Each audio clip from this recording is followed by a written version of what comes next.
ಓಂ ನಮಃ ಶಿವಾಯ. ಸ್ವಾಮಿ ಕೊರಗಜ್ಜ. ನನ್ನೆಲ್ಲ ಪ್ರೀತಿ ವೀಕ್ಷಕರಿಗೆ ಶಿವಾನ್ ಕನ್ನಡ ಆಧ್ಯಾತ್ಮಿಕ ಚಾನೆಲ್ಗೆ ಸ್ವಾಗತ. ಈ 5 ದುರಾಭ್ಯಾಸಗಳಿದ್ದರೆ ದಾರಿದ್ರ್ಯ ಬೆನ್ನು ಹತ್ತುವಂಥದ್ದು ಗ್ಯಾರಂಟಿ. ಅದ್ರ ಬಗ್ಗೆ ಮಾಹಿತಿ ಕೊಡ್ತಾರೆ. ಅದಕ್ಕಿಂತ ಮುಂಚೆ ನಾನು ಚಾನಲ್ ಇನ್ನೂ ಯಾರು ಸಬ್ಸ್ಕ್ರೈಬ್ ಮಾಡಿ ದಯವಿಟ್ಟು ಸಬ್ಸ್ಕ್ರೈಬ್ ಮಾಡೋದು ಮರಿಬೇಡಿ. ಸಬ್ಸ್ಕ್ರಿಪ್ಷನ್ಸ್ ಫ್ರೀ ಆಗಿರುತ್ತೆ. ಆದಷ್ಟು ಲೈಕ್ ಮಾಡಿ, ಆದಷ್ಟು ಶೇರ್ ಮಾಡಿ. ಹಾಗೆ ನಿಮ್ಮ ಏನೇ ವೈಯಕ್ತಿಕ ಸಮಸ್ಯೆ ಇದು ರಾಶಿ ನಕ್ಷತ್ರದ ಜೊತೆಗೆ ಡೀಟೇಲ್ ಆಗಿ ಬರೆದು ಕಳುಹಿಸಿ. ರಾಶಿ ನಕ್ಷತ್ರ ಗೊತ್ತಿಲ್ಲ ಅಂದರೆ ಪರವಾಗಿಲ್ಲ, ಜನ್ಮ ದಿನಾಂಕವನ್ನು ಸೂಚಿಸಿ. ಖಂಡಿತವಾಗಲೂ ರಾಶಿ ನಕ್ಷತ್ರನ ನಾನೇ ಕಂಡುಹಿಡಿದು ಅದಕ್ಕೆ ತಕ್ಕಾಗೆ ಸೂಕ್ತ ಸುಲಭ ಪರಿಹಾರವನ್ನು ನಾನಲ್ಲೇ ಸೂಚಿಸ್ತೇನೆ. ಸಬ್ಸ್ಕ್ರೈಬ್ ಅಂತ ಹೋಗುವಾಗ ಸೆಟಲ್ ಬೆಲ್ ಐಕಾನ್ ಇರುತ್ತೆ, ಅದನ್ನು ಪ್ರೆಸ್ ಮಾಡಿದಾಗ ಆಲ್ ಅಂತ ಬರುತ್ತೆ. ಅದನ್ನು ಪ್ರೆಸ್ ಮಾಡೋದನ್ನು ಮರಿಬೇಡಿ. ನಾನು ನಂಬಿಕೊಂಡು ಬರುವಂಥ ಶಿವದೇವರ ಹಾಗೂ ಕುರುಗಜ್ಜ ದೈವದ ಆಶೀರ್ವಾದ ನಿಮ್ಮ ಮೇಲೆ ಸದಾ ಇರುತ್ತೆ. ಹಾಗೆಯೇ ನಾನು ಯಾವತ್ತೂ ಇರ್ತೇನೆ. ರಾಶಿ ನಕ್ಷತ್ರದ ಡೇಟ್ ಆಫ್ ಬರ್ತನ್ನು ಮಾತ್ರ ನಮೂದಿಸಿ ಖಂಡಿತವಾಗಲೂ ಉತ್ತರಿಸೋಕ್ಕೆ ಸಾಧ್ಯ ಇಲ್ಲ. ನಿಮ್ಮ ಸಮಸ್ಯೆನ ಬರೆದು ಕಳಿಸಿ ಖಂಡಿತವಾಗಲೂ ಉತ್ತರಿಸ್ತೇನೆ. ಹಾಗೆಯೇ ನೀವು ನಿಮ್ಮ ಮನೆಯಲ್ಲಿ ಹಾಗೂ ಜೀವನದಲ್ಲಿ ಮಾಡುವಂಥ ಈ 5 ಕೆಟ್ಟ ಅಭ್ಯಾಸಗಳು ನಿಮ್ಮ ಜೀವನದಲ್ಲಿ ಹಣವನ್ನು ಖಾಲಿ ಮಾಡುವಂಥದ್ದು ಮತ್ತು ಲಕ್ಷ್ಮೀ ದೇವಿ ನಿಮ್ಮ ಮೇಲೆ ಕೋಪಗೊಳ್ಳುವಂತೆ ಮಾಡುವಂಥದ್ದು. ವಾಸ್ತುಶಾಸ್ತ್ರದ ಪ್ರಕಾರ ಜೀವನದಲ್ಲಿ ಕೆಲವೊಂದು ವಸ್ತುಗಳು ನಮ್ಮ ಜೀವನದಲ್ಲಿ ಸಕಾರಾತ್ಮಕ ಶಕ್ತಿಯನ್ನು ತಮ್ಮೊಂದಿಗೆ ತರುವಂಥದ್ದು, ಕೆಲವೊಂದು ವಸ್ತುಗಳ ನಕಾರಾತ್ಮಕ ಶಕ್ತಿಯನ್ನು ನಮ್ಮ ಜೀವನದಲ್ಲಿ ತರುವಂಥದ್ದು. ಅದೇ ರೀತಿ ಕೆಲವೊಂದು ಅಭ್ಯಾಸಗಳು, ಕ್ರಿಯೆಗಳು ಕೂಡ ಇದೇ ಕೆಲಸವನ್ನು ಮಾಡುವಂಥದ್ದು. ನಿಮ್ಮಲ್ಲಿ ಇರುವಂಥ ಕೆಲವೊಂದು ಅಭ್ಯಾಸಗಳು ಕೂಡ ಇದೇ ಕೆಲಸವನ್ನು ಮಾಡುವುದರಿಂದಾಗಿ ಅವುಗಳ ಬಗ್ಗೆ ಸ್ವಲ್ಪ ಮಟ್ಟಿಗೆ ಹೆಚ್ಚಿನ ಮಾಹಿತಿಯನ್ನು ತಿಳಿದುಕೊಳ್ಳುವುದರಿಂದ ನಕಾರಾತ್ಮಕ ಶಕ್ತಿಯನ್ನು ದೂರವಿರಿಸಿಕೊಳ್ಳಬಹುದಾಗಿದೆ. ಹಾಗೆ ವಾಸ್ತುಶಾಸ್ತ್ರದ ಪ್ರಕಾರ ಕೆಲವೊಂದು ವಸ್ತುಗಳ ಸಂಬಂಧ ಎನ್ನುವುದು ಆರ್ಥಿಕ ಪ್ರಗತಿಯ ಜೊತೆಗೆ ಅದಕ್ಕೆ ಲಿಂಕ್ ಆಗಿರುವಂಥದ್ದು. ಹೀಗಾಗಿ ನಡೆದುಕೊಳ್ಳುವ ರೀತಿ ಸರಿಯಾಗಿಲ್ಲದೆ ಹೋದಲ್ಲಿ ಅದು ನಿಮ್ಮ ವಿರುದ್ಧ ಆರ್ಥಿಕವಾಗಿ ನಕಾರಾತ್ಮಕವಾಗಿ ಕಾಣಿಸಿಕೊಳ್ಳಲಿದೆ. ಹಾಗೆಯೇ ನೆಕ್ಸ್ಟ್ ನೋಡೋದಾದರೆ ಲಕ್ಷ್ಮೀ ಮಾತೆ ಕೂಡ ನಮ್ಮ ಮೇಲೆ ಕೋಪಗೊಳ್ಳುವಂತಾಗುತ್ತೆ.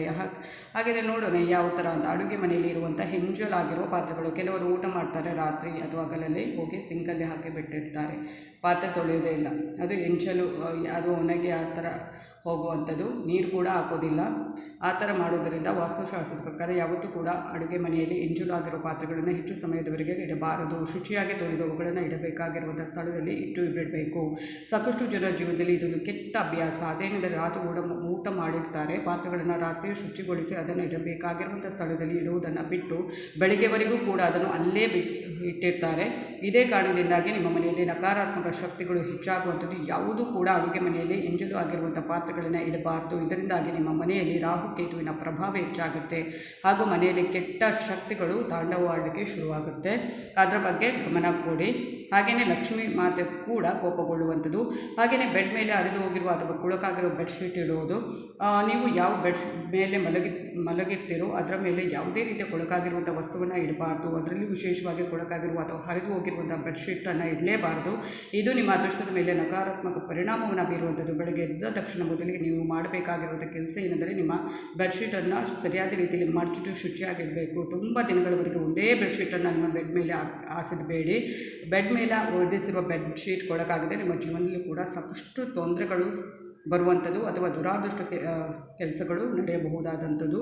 ಹಾಗೆಯೇ ಅದೃಷ್ಟದ ಮೇಲೆ ನಕಾರಾತ್ಮಕ ಪರಿಣಾಮಗಳು ಬೀರುವಂಥದ್ದು ಅದನ್ನು ಅದರ ಬಗ್ಗೆ ಗಮನ ಕೊಡಿ.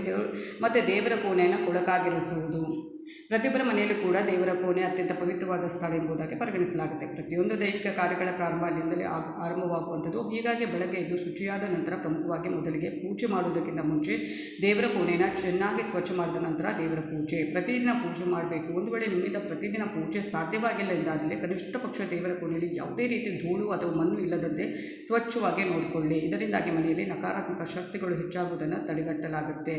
ಹಾಗೆಯೇ ನೆಕ್ಸ್ಟ್ ನೋಡೋದಾದರೆ ಮನೆಯವರ ಮನಸ್ಥಿತಿಯಲ್ಲಿ ಕೂಡ ಸಾಕಷ್ಟು ಈ ಥರ ಕೊಳಕಾಗಿದ್ದರೆ ಸಾಕಷ್ಟು ತಳಮಳೆ ಹೆಚ್ಚಾಗುವಂಥದ್ದು, ನಕಾರಾತ್ಮಕಗಳು ಶಕ್ತಿ ಹೆಚ್ಚಾಗುವಂಥದ್ದು. ಆದಷ್ಟು ಕಡಿಮೆ ಮಾಡೋದಾದರೆ ದೇವರ ಕೋಣೆಯನ್ನು ಆದಷ್ಟು ಸ್ವಚ್ಛವಾಗಿರಿಸಿ. ಹಾಗೆಯೇ ನೆಕ್ಸ್ಟ್ ನೋಡೋದಾದರೆ ಚಪ್ಪಲಿಗಳನ್ನು ಎಲ್ಲಿಂದಲೇ ಎಸೆಯುವುದು. ಕೆಲವರ ಮನೆಯ ಮುಂದೆ ಒಳ್ಳೆಯ ಚಪ್ಪಲಿಗಳು ರಾಶಿ ಇರುತ್ತೆ, ಇದ್ದ ಕಡೆ ಇರೋದಿಲ್ಲ, ಎಲ್ಲೆಲ್ಲೋ ಅಂಗಳದಲ್ಲಿ ಅಲ್ಲಿ ಇಲ್ಲಿ ಬಿಸಾಡಿರ್ತಾರೆ ಮೆಟ್ಟಿಲಲ್ಲೆಲ್ಲ. ಅದು ಖಂಡಿತ ಮಾಡಲಿಕ್ಕೆ ಹೋಗಬೇಡಿ. ಸಾಕಷ್ಟು ಜನರಿಗೆ ಹೊರಗಡೆಯಿಂದ ಮನೆಗೆ ಬಂದ ನಂತರ ಚಪ್ಪಲಿನ ಬೇರೆ ಬೇರೆ ಕಡೆಗಳಲ್ಲಿ ಎಸೆದು ಬಿಡುತ್ತಾರೆ. ಈ ಕೆಟ್ಟ ಅಭ್ಯಾಸದಿಂದ ನಮ್ಮ ಜೀವನದಲ್ಲಿ ನಕಾರಾತ್ಮಕ ಶಕ್ತಿ, ನಕಾರಾತ್ಮಕ ಪರಿಣಾಮ ಹೆಚ್ಚಾಗುವಂಥದ್ದು. ಇನ್ನು ಯಾವತ್ತೂ ಕೂಡ ಮನೆಯ ಮುಂದೆ ಚಪ್ಪಲಿನ ಇಡುವ ಸಂದರ್ಭದಲ್ಲಿ ಮುಖ್ಯ ದ್ವಾರಕ್ಕೆ ತಾಗುವ ರೀತಿಯಲ್ಲಿ ಚಪ್ಪಲಿಯನ್ನು ಯಾವುದೇ ಕಾರಣಕ್ಕೆ ಇಡಬಾರ್ದು. ಏಕೆಂದರೆ ಮುಖ್ಯ ದ್ವಾರದಿಂದಲೇ ಮನೆಗೆ ಲಕ್ಷ್ಮಿ ಕಾಲಿಡುವ ಕಾರಣದಿಂದಾಗಿ ಈ ರೀತಿಯ ತಪ್ಪು ಕೆಲಸಗಳು ಆಕೆಗೆ ಕೋಪವನ್ನು ತರಿಸಬಹುದು. ಇದೇ ಕಾರಣಕ್ಕಾಗಿ ಪಾದರಕ್ಷೆಗಳನ್ನು ಎಲ್ಲಿ ಇಡಬೇಕು ಅಲ್ಲೇ ಪ್ರತ್ಯೇಕವಾಗಿ ಇಡಿ. ಇದರಲ್ಲಿ ಚಪ್ಪಲಿಗಳನ್ನು ಶಿಸ್ತಿನಿಂದ ಇಟ್ಟು ಬಿಡಿ. ಖಂಡಿತವಾಗಲೂ ಎಲ್ಲಿ ಬರೋದು ಆಯಾಸ ಆಗಿರುತ್ತೆ. ಅಲ್ಲೇ ಎಲ್ಲಿ ಮೆಟ್ಟಿಲ ಮೇಲೋ ಅಥವಾ ಬಾಗಿಲ ಹತ್ರ ಎಲ್ಲೋ ಬಿಸಾಡೋದು ಆ ಥರ ಮಾಡಲಿಕ್ಕೆ ಹೋಗಬೇಡಿ, ಯಾವತ್ತೂ ಮಾಡಲಿಕ್ಕೆ ಹೋಗಬೇಡಿ.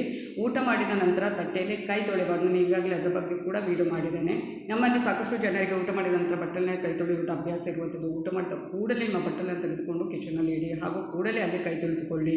ಒಂದು ವೇಳೆ ನೀವು ಊಟ ಮಾಡಿದ ಕೂಡಲೇ ಅಲ್ಲಿ ಬಟ್ಟಲಲ್ಲಿ ಕೈ ತೊಳೆದುಕೊಳ್ಳುವ ಮೂಲಕ ನಿಮ್ಮ ಆರ್ಥಿಕ ಶಕ್ತಿಯನ್ನು ಕುಂಠಿತಗೊಳಿಸುವಂಥ ಕೆಲಸವನ್ನು ನಿಮ್ಮ ಕೈಯಾರೆ ನೀವು ಮಾಡುವಂಥದ್ದು. ಇದರಿಂದಾಗಿ ನಿಮ್ಮ ಆರೋಗ್ಯ ಸಮಸ್ಯೆ ಕಂಡುಬರುವಂಥ ಸಾಧ್ಯತೆ ಕೂಡ ಇರುವಂಥದ್ದು. ಮಾತ್ರವಲ್ಲದೆ ಜೀವನದಲ್ಲಿ ಪ್ರಗತಿ ಕೂಡ ನಿಧಾನಗತಿಯನ್ನು ಪಡೆದುಕೊಳ್ಳುತ್ತೆ. ಹೀಗಾಗಿ ಆದಷ್ಟು ಬಟ್ಟಲಲ್ಲಿ ಕೈ ತೊಳೆಯಲಿಕ್ಕೆ ಹೋಗಬೇಡಿ. ಹಾಗೆಯೇ ನೀವು ಊಟ ಮಾಡಿದ ನಂತರ ಆ ಪಾತ್ರೆ ಏನಿರುತ್ತೆ ಅದು ಕಿಚನ್ ಒಳಗಡೆ ಅದನ್ನು ಕೂಡ ವಾಶ್ ಮಾಡಿ ನಿಮ್ಮ ಕೈಯನ್ನು ಕೂಡ ಎಲ್ಲಿ ಎಲ್ಲಿ ವಾಶ್ ಮಾಡ್ತೀರೋ ಅಲ್ಲೇ ವಾಶ್ ಮಾಡಿ. ಅದನ್ನು ಬಿಟ್ಟು ಆ ಬಟ್ಟಲಲ್ಲೇ ಕೈ ತೊಳೆಯೋದು ಅಥವಾ ಬಟ್ಟಲನ್ನೇ ಅಲ್ಲಿ ಏನು ತೊಳೆಯದೇ ಇಡುವುದು ಅಂಥ ಎಲ್ಲ ಕೆಲಸವನ್ನು ಮಾಡಲಿಕ್ಕೆ ಹೋಗಬೇಡಿ. ಹಾಗೆಯೇ ಹೀಗಾಗಿ ಇವಿಷ್ಟು ಕೆಲಸಗಳನ್ನು ಯಾವತ್ತೂ ಕೂಡ ನೀವು ನಿಮ್ಮ ಮನೆ ಒಳಗಡೆ ಮಾಡಬೇಡಿ. ಇದರಲ್ಲಿ ಲಕ್ಷ್ಮೀದೇವಿ ನಿಮ್ಮ ಮೇಲೆ ಕೋಪ ಮಾಡಿಕೊಳ್ಳುವುದರಿಂದ ಹಣದ ಅಭಾವ ಉಂಟಾಗುತ್ತೆ, ಮನೆಯಲ್ಲಿ ನಕಾರಾತ್ಮಕ ಶಕ್ತಿ ಉಂಟಾಗುತ್ತೆ. ಇದು ಸತ್ಯನೇ ಮಾತು, ಯಾವತ್ತೂ ಸುಳ್ಳು ಅಂತ ಪರಿಗಣಿಸಬೇಡಿ, ಸೀರಿಯಸ್ ಆಗಿ ತಗೊಳ್ಳಿ. ಧನ್ಯವಾದಗಳು.